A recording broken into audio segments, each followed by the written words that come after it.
With us now, we have Media Matters founder and chairman of the board, David Brock, who is calling on the New York Times to issue a prominent correction to an article that looks into Hillary Clinton's exclusive use of private email during her time as Secretary of State. David accuses the story of being, quote, sloppy and innuendo-laden. Also join the table, MSNBC political correspondent Casey Hunt, Bob Woodward still with us, and Michael Steele as well. David Brock, thank you so much for being with us. We obviously have you here for one reason and one reason alone, because you are the only person that appears on TV with hair even more outrageous than my own. It's fantastic. So thank you. It is great hair. Fantastic. It just keeps going up just like mine. I love it. No, actually, David, let's talk about what happened yesterday. The New York Times article came out and you demanded a retraction. Tell us why. Yeah, because the piece didn't stand up to scrutiny after it was published. There's an allegation very prominent in the subhead of this article yesterday that Hillary Clinton may have broken federal law.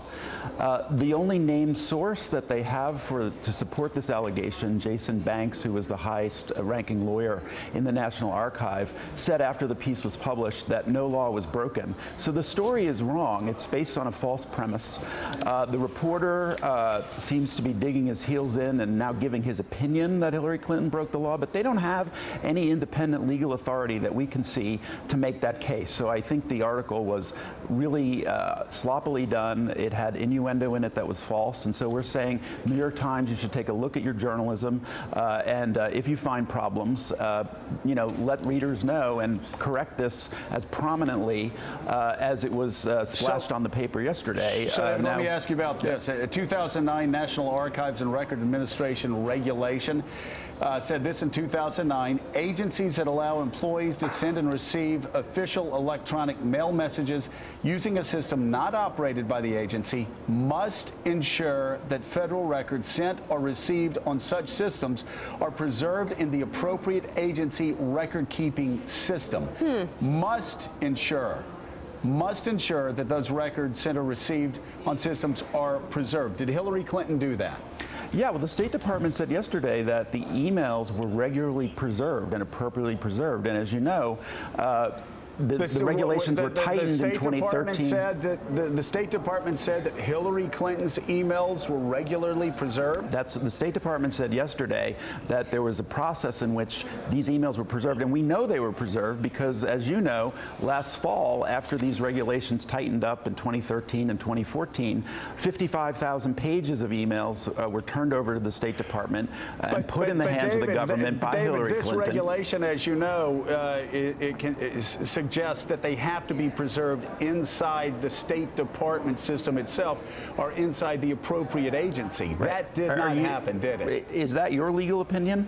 No, no, because I don't see anything in the New York Times article. Let me put the full screen up. No, I'm reading a National Archives Administration regulation, and it says agencies that allow employees to send or receive official electronic mail messages using a system not operated by the agency must ensure that federal records sent or received on such systems are preserved in the appropriate agency record-keeping system. David, this is pretty clear. That's the regulation. It's clear. It's inside the State Department. And is it clear that that didn't happen? Clinton's house. First of all, it's not clear that didn't happen, Joe. The New York Times doesn't establish that at all. In fact, the 2009 law you're referring to isn't even cited in the New York Times. It's such sloppy journalism that you don't know what regulations the reporter's talking about. So why don't they be clear? Why don't they come back and explain what 2009 required, what actually happened, what the State Department says happened, and then the fact that the law was changed in 2013 and 2014, but that was long after Hillary Clinton left office.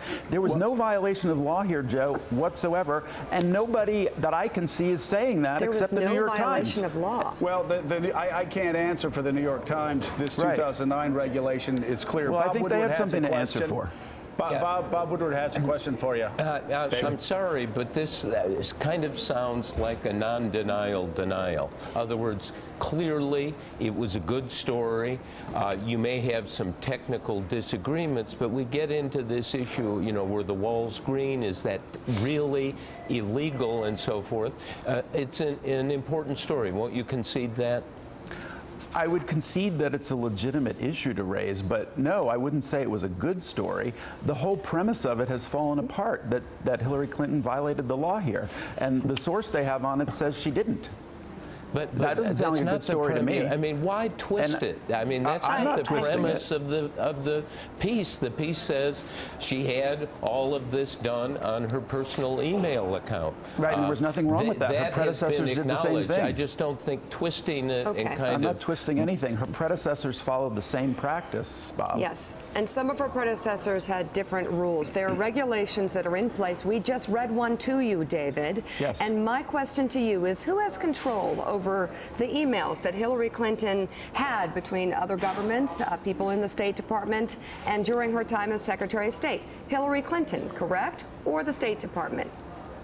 Well, I think both. I mean, Hillary Clinton was the Secretary of State. Isn't that a violation of regulation? Yes or no? No. Is that your legal position? I don't understand. There's not an independent legal authority who's backing up what you're saying. And the New York Times... I'm not sure what planet I'm on right now. Excuse me? Are you reading the same thing we are? Sure I am. Yeah. And I'm saying that the State Department said yesterday that there was a regular process through which these were appropriately preserved. And we know they were because 55,000 pages of email were turned over to the State Department last fall. They're in government hands. That's in compliance with the law. Well, again, the law says it must be preserved in the appropriate agency's record-keeping system. But let's move on. I want you to respond to what Josh Earnest said. He was asked a question about this yesterday. This could help. Inside the White House, and this was his response to this email controversy. Let's roll that. What I can tell you is that the very specific guidance has been given to agencies all across the government, which is specifically that employees of the Obama administration should use their official email accounts when they're conducting official government business. However, when there are situations where personal email accounts are used, it is important for those records to be preserved consistent with the Federal Records Act. And the Federal Records Act is, again, exactly what I'm talking about here. Does Josh Earnest's statement from the White House additionally undercut Hillary Clinton's position? No, I don't think so, Joe, at all. I don't see how that would be. I believe he's talking about guidance that was given after Hillary Clinton left office. So it's correct now that the personal email use is frowned upon for sure, but those were not the regulations that she was operating under or that Colin Powell was operating under. So all I'm saying here is let's not have a situation where the normal journalistic rules apply to everybody but Hillary Clinton.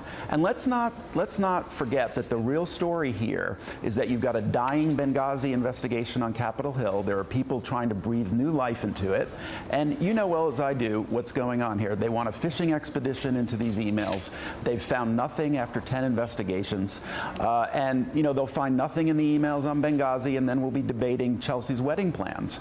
That's really what this is all about, Joe. And the New York Times got snookered by the Benghazi folks, and this has happened time and again. You remember the 60 Minutes controversy, other mainstream media reporters who've taken information from the Republicans, and it doesn't quite add up to what they thought it was. And there were Republican lawyers calling all over reporters all day yesterday, pushing exactly the point you're pushing there, Joe, and it just doesn't stand up. No, hold on a second. I'm not going to follow all the bloody flags that were waved there. I don't personally know what Benghazi has to do with, again, not to belabor a point, but David, we're talking about a 2009 law. The White House was referring to a 2009 law that was put in place when Hillary Clinton was Secretary of State. It wasn't 2013, it wasn't 2014, and it certainly wasn't applicable when Colin Powell or even Condoleezza Rice were Secretary of State. This was a 2009 National Archives Act that the White House responded to yesterday. If you see any evidence in the New York Times article from yesterday that we're talking about that supports the idea that Hillary Clinton violated the law, you know, let me know, but we don't see it. Okay. David, thank you so much for being with us. We greatly appreciate it. We know there would have been easier days for you to come on.